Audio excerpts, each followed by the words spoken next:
Talk, powered by Travis Perkins. Welcome to Trade Talk, powered by Travis Perkins, the podcast for anyone working in the trade. We're here to help you keep up to date with the latest trade news and advice. I'm Sally Wallace, your host. I have been married to the trade now for 16 years. Joining me in the studio today. Hello, Sally. My name is Karl Conway, general builders, house builders based in South Manchester. Been building for 35 years. And joining me on the line today is Rhys Thomas, a former international rugby player, inspirational speaker, mental health ambassador, mentor and charity co-founder. He strives to help others by sharing his incredible life story and the lessons that he has learned along the way. Now, today we are going to be talking about mental health. So, Rhys, thank you so much for joining us. Tell us about your story right from the beginning, please. It is quite an incredible story. I was born and bred in Johannesburg in South Africa. I actually made the move to the UK, to Wales, when I was 18. I had my first representative age grade honours by the age of 19. Went to 2 junior World Cups, and then basically got capped by Wales when I was 24 in 2006, 2005. And my kind of dream came true. It was all I ever wanted to be from a very young age, from a young lad. But I had 7 caps for my country. I was a 10-year professional. I felt like my life was, as good as it could possibly be, with a wonderful family, multiple properties. Everything was going great in my life. Then one day I was in the gym in West Wales, and doing an interval session in the gym. It was just a normal day in the gym, and I had a huge heart attack. I had a huge heart attack, and it ended my career. And that was that. I was very lucky to survive the operation. I actually had a quadruple bypass. And when I came around, I was 29 years old. So you were 29 years old when you had the heart attack? Yeah, I was 29. I was, as I felt it, fit as a fiddle. And very unexpected. I was playing professional rugby. I just agreed a new contract in France. Large 6-figure contract. And that was that. I had my op, lucky to survive, quadruple bypass. And over the next few weeks, I began to get locked in this battle of the mind. And what was initially a very physical battle became a huge mental battle. And it was something that I struggled with because, even though my ex-wife could tell I was not in a good place mentally, emotionally. She would ask me to speak to her, to speak to a friend, a doctor, a psychologist, but I was very reluctant to do so. And I had a wonderful support network at this point. I had a good wife, a great family, lots of friends, and but I started to get locked in this battle of the mind, constantly in the past with a lot of regret, a lot of shame, a lot of remorse. But equally, like looking to the future and not seeing much of a positive future for myself. And eventually my health deteriorated really rapidly to the point where I needed a heart transplant. I was unable to have one because of the state of my health. I had a thing called pulmonary hypertension. And unfortunately, I wasn't able to actually have the transplant. So my only other option was they said that I could live out the rest of my years, which was about 12 months, or I could have this machine implanted into my heart that could hopefully one day, help me have a transplant in the future. So I decided that was possibly the best thing to do. And in 2014, I had this operation. It's called a left ventricular assist device. It's basically a pump that sucks the blood out of the left side of my heart and then pumps it back through a tube that's connected to my aorta. So it's in essence, it does the work of the left side of my heart. So it's keeping you alive, basically. It's making your heart work. That's what it's going to be doing, yeah? Correct. And it's run externally by a set of batteries. So the wire actually comes out of my abdomen and it is attached to a set of batteries, the lithium batteries. They last 12 hours a set. After 12 hours, they'll beep for 15 minutes. If I don't change them after 15 minutes, the machine will stop my heart can stop and I can die. Now, I was very, very fortunate to survive that operation. I actually didn't wake up for 2 weeks post-op. I was in a coma.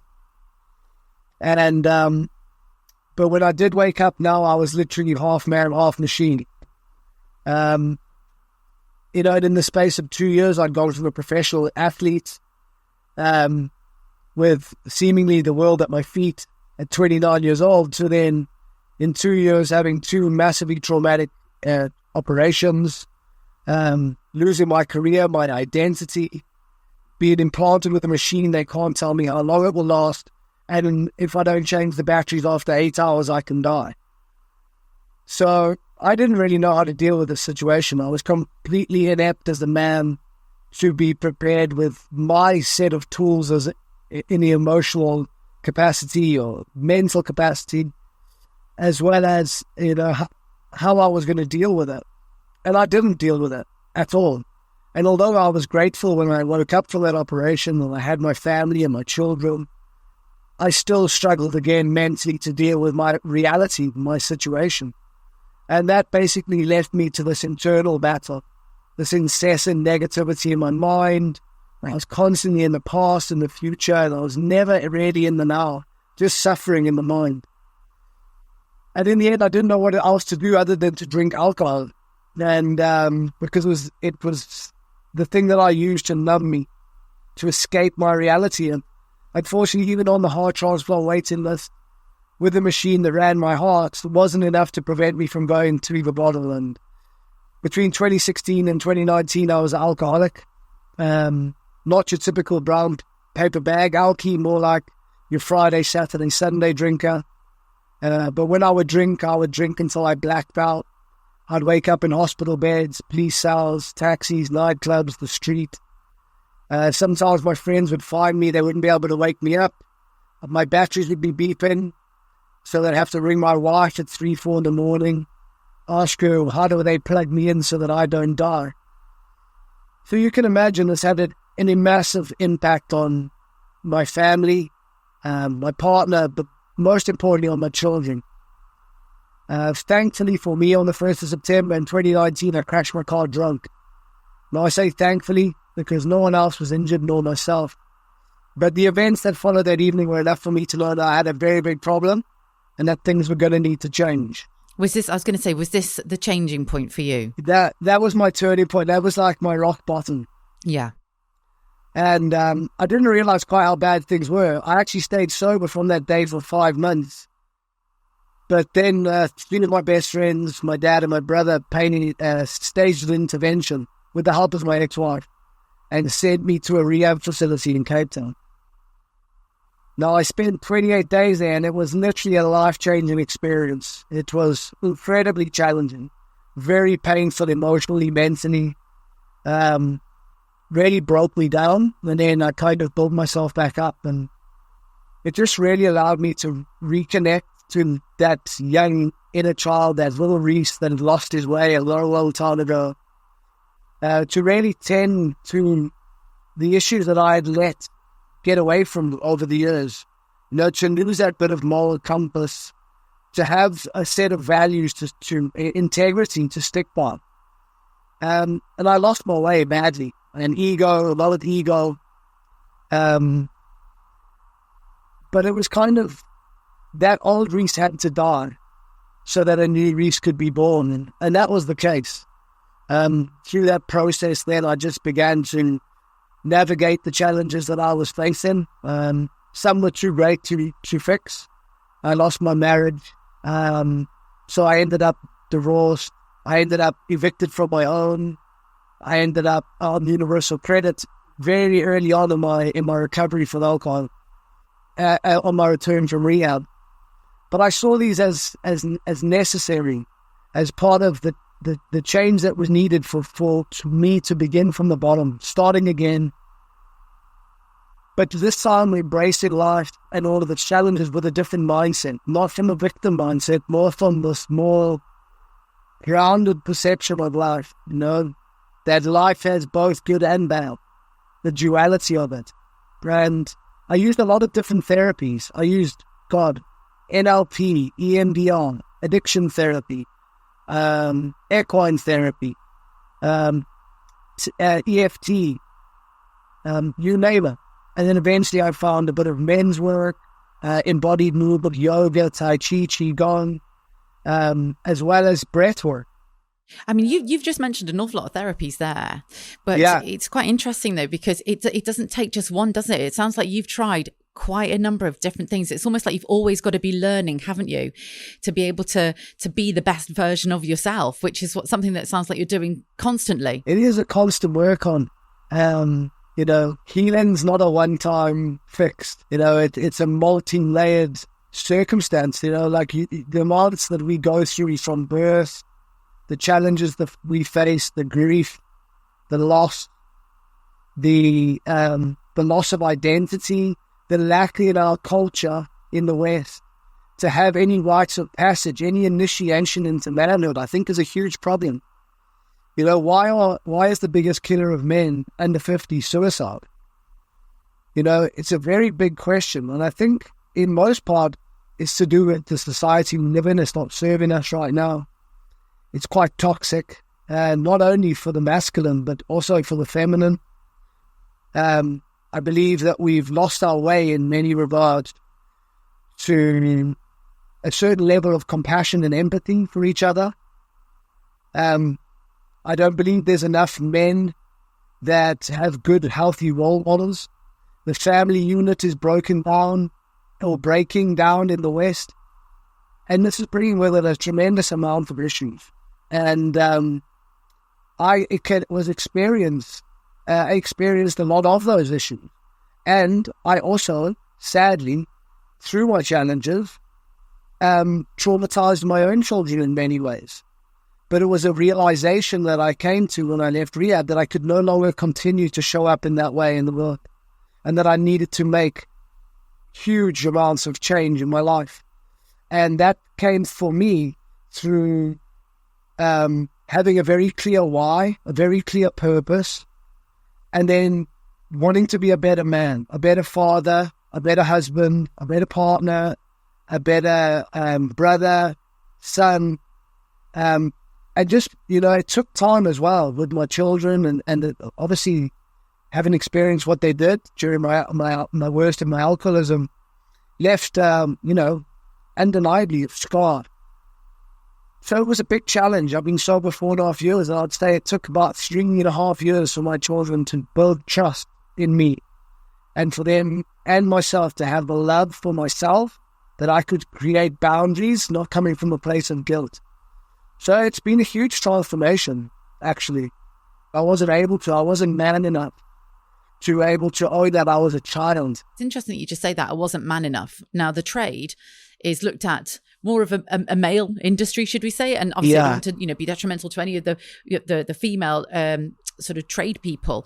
But as the profession that you had, rugby, it's looked at being a very manly sort of profession, isn't it? So when you say you weren't man enough, it's almost like you can still be a man and still cry, and I think this is where sometimes when you said then, I think we feel as though society is doing men a disservice. I very much agree with you on that one, because it's okay to kind of to get emotional about things. It's all right to get those emotions out there.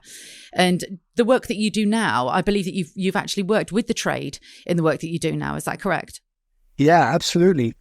Yeah, and I think, not to take what I said out of context in regards to being man enough, because vulnerability is incredibly important. The importance of men in our current society to be able to own their vulnerability and to just put their hands up and meet themselves, and allowing other people to know where they are at that any given time, to be completely honest, to be truthful, to be transparent, and just be like, things are hard. No, I'm struggling. I'm finding this very, very difficult right now, because unless we can begin to navigate our challenges from a place of honesty, nothing's ever going to change. And it's not about claiming to be manly enough in the world of ego. I'm talking about us coming from a place of being immature.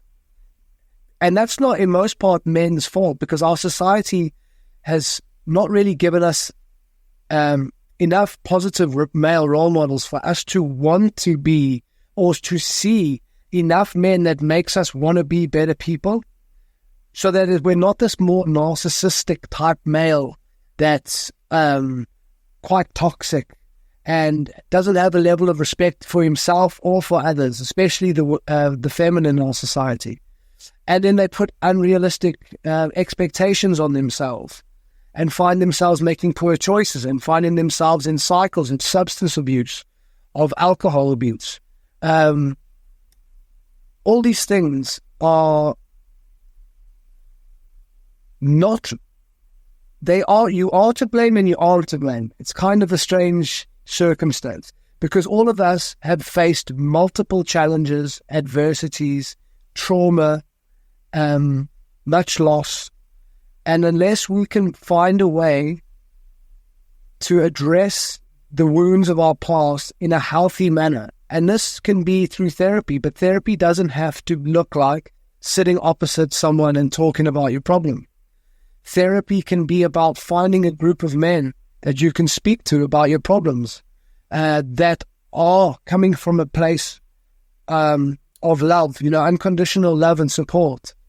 When you feel that you can be seen, when you feel that you can be heard and held by another man, being a man and having the courage it takes to be vulnerable is probably the most healing therapy I have experienced. But it doesn't have to look like that. It can be expressive arts, playing instruments. It can be walking in nature. All these things are very, very healthy for us from a nervous system point of view, but also from a mental health point of view. But when we can start to align mind, body, and spirit through facilitating change in ways that are healthy. Now, healthy is a very broad spectrum. Yeah, well, that's exactly it, because especially within the trade, and especially actually within the profession that you had previously, because you'd have to be physically fit, but your mental health probably wasn't something that you'd actually ever considered. It might, and that's the same with working in the trade. I mean, Karl sat with me today, he's a builder.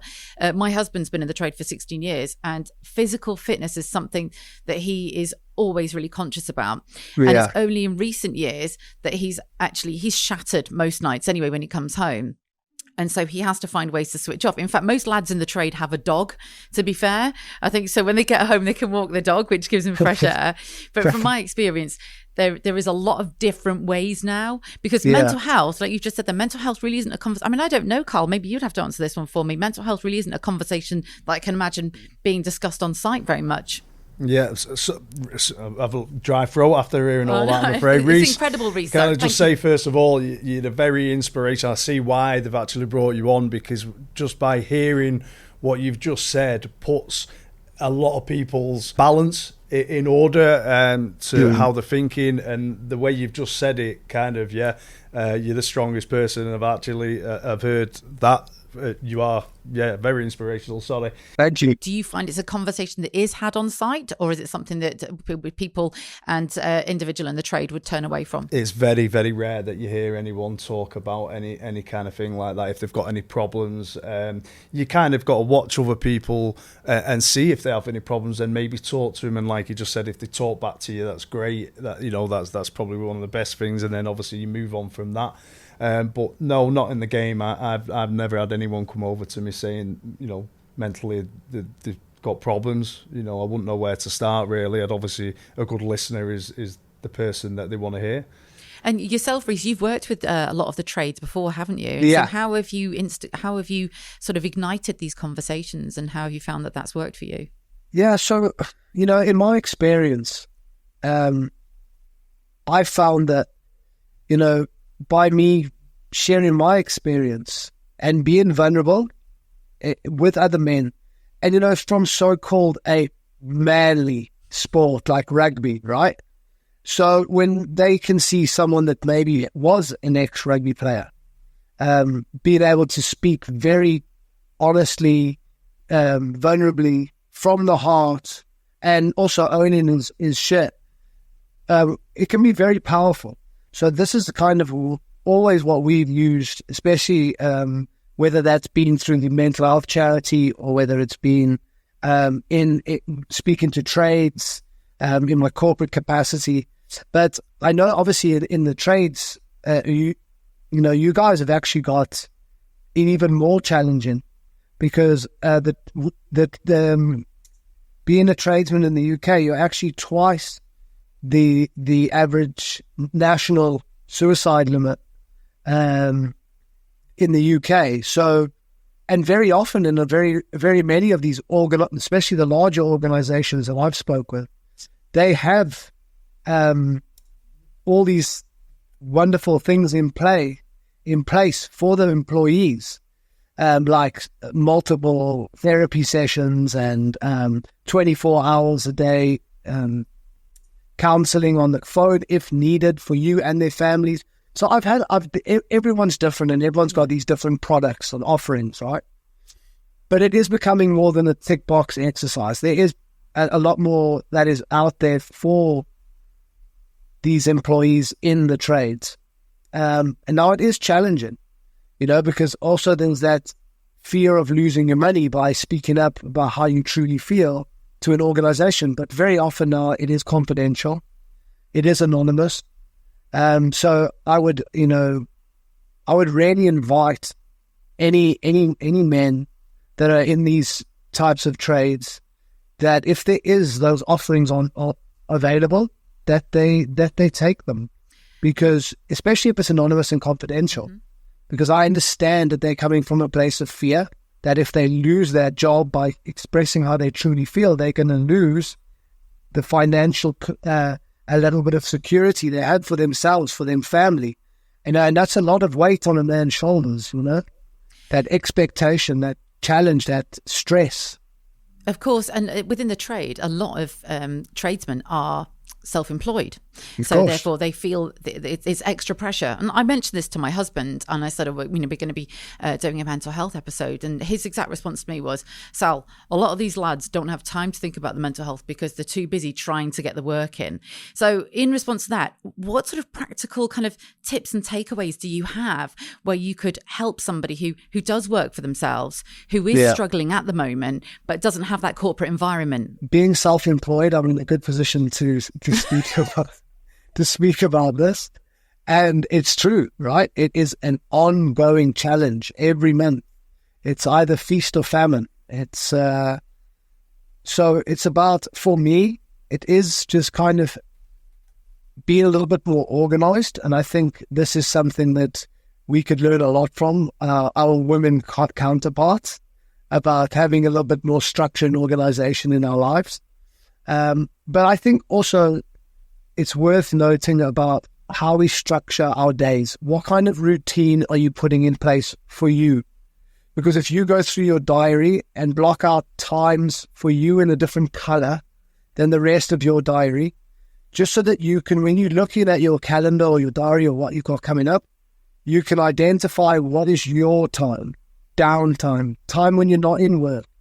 Because it's absolutely fundamental that we are making time for ourselves, so that we have our head out of that constant thinking about the future, thinking about where the next buck's coming from, the bills that we've got to pay. Because if we get locked in that, inevitable conscious loop of stress, we need to be able to down tools, literally, and find a ways and means, whether that be just through the morning, just doing 3 exercises, like doing cold shower, or if you've got a pod, having a cold dip, because the benefits of cold water are profound on mind and body. We talk about just this a lot. About that, Yeah. One of my best friends, funny enough, I had a phone call a couple of days ago, not spoke to him for a while, and he works for an energy company, and he works and works and works. He gets up at 6:30, and then he comes back at 6:30, 7 at night, and then he has time with his kid. And he was telling me that he was in a meeting, and he just lost his breath. It was like an anxiety attack. It was like asthma, however it was. And anyway, he didn't want to go to the doctors. He didn't want to go to the hospital. His wife talked him through it that night and just said, listen, you need to go. The doctors more or less said, listen, go to hospital. After 16 hours of having tests done, they said it was like a heart attack. you just had. And like you've just said there, they were talking about what he does and how much work he was doing, and the overall ending was, how much time do you have for yourself? And he says, well, I do this, I do that with the kids, I do that with the family, I do that with work. And he said, well, that's not yourself. That's nothing. You've not told me anything, that you're having your own little time to find that balance. He says, what sports do you like? Oh, I used to like golf. You need to go and do golf. You need to take that time out. And we'd not spoke for a fair few years, and that actually brought him back to kind of go, listen, you know, you need your friends around you, you need the people around you, and you need to find, most importantly, that balance from work, to cut it off, not take it home. I don't know how nurses, doctors do it. You know, when they see things going on, they've got to cut it, and they can't take it home. Otherwise, it's just going in the mind all the time. It's so true, right? Like, I use a cup analogy. If you were to like draw 4 or 5 cups across a page and imagine you pouring water into them, like, you know, you, in my eyes, and I don't believe it to be selfish, I believe it to be selfless, is that we have to put ourselves at the top. If we are not our priority, no one else will get the best of us. Not our children, not our partners, not our family, not our work. So the priority has to be us. So if you look at your cups, if you were pouring water in them, like, how much water is in the Rhys cup? You know, how much is in my partner, my kids, my work? Is the work one overflowing? You know, what is my time with my friends, my brothers? Like, you know, what's my work play balance? Exactly like was said. You know, like, so I look at these things and I think, where is the balance? Because if the work is overflowing and you're not seeing your friends and you're not doing exercise, you're not getting out in nature, you're eating terrible because you're working out, you can't get a good meal on the road. You know, you're not doing any hot, cold, you're not going to the gym, you eat it terrible. You know, you're on your phone too much. All these things are feeding into a bigger narrative that's going to eventually end up with your mind becoming full. And it's going to be going very fast, like a washing machine, constantly thinking about things you could have done, should have done. You know, all the stuff that needs to be done, the expectation, the challenge, the overwhelm. And then no wonder we're getting anxious. Plus all the pressures that we're getting from gas, electric, from these silly, like, low emission zones in cities, the extra costs, you know, fuel costs. Like, it's just never ending. And then if you put the news on, it's just fear mongering, and like, there's awful things happening around the world. It could all just get away from you. So, like, to me, it's about creating an ecosystem that serves us. So it's interesting you should say that. So Karl and I talked about grounding, and so my husband's been a builder for nearly 20 years now, and we've been together for 16 years, and he has his own way of switching off. Not every woman would put up with it, believe me. Don't worry, I'm not going to say anything sinister. He's a gym junkie, and actually that's good because he needs to stay in physical good health. He's very clean with his food, which actually puts me to shame. But he also has a PS5, and I'm not joking, I swear by it. And we have this expression where I sometimes look at him when he comes in and I go, are you going to go and sit in the office and kill people for a bit? Yeah. He's like, I need to switch off, babe. I'm like, that's fine. I'll get you a coffee. You go and kill people for a bit. And then I'll see you in a minute, darling. And I know that sounds a bit, but actually, do you know what? That works for him. And that's what's more important. But grounding, and he's recently just invested in a positive electromagnetic field mat, which is a PEMF mat. So he does that as well. And another way to switch off as well is a Shakti mat, which I'm sure, do you know what we've bought? In fact, I've bought one for our electrician recently, who works with my husband. And it's one of those bed of nails that you can get. Have you seen them? Yeah, and you can have the best night's sleep after being on your Shakti mat for 10 minutes. No way. Yeah. So these are things that meditation, isn't it? You know, as already well, that you've got to do, like you mentioned it there, Rhys. You've got to do what works for you. It's your way of switching off, whether it's walking the dog, going to kill some people on the PS5, do you know what I mean? Getting on your Shakti mat, having an ice bath, that's huge, you know, diet. Was it Socrates who said, let medicine be thy food? And, you know, so I think it was food be thy medicine. So it's really like what you eat, especially on a daily basis. I suppose, you know, from somebody who's, you know, in your position, who's always been physically healthy and now mentally healthy, you can really sort of speak from the heart on this one, so as to say. Yeah, I mean, nutrition and sleep probably the two most overlooked aspects of our mental health. Because if we're not actually sleeping, non-sleep, like not sleeping, it is chronic stress on the body. But obviously, if we are in the mind and we're overthinking, and when we lay in bed at night, it's just like every thought that's going around our heads just comes in all at once. Inevitably, what do we end up doing? We end up drinking, taking sleeping tablets, smoking weed, all these types of normal ways of us dealing with the stress, right? But inevitably, that leads to poor sleep.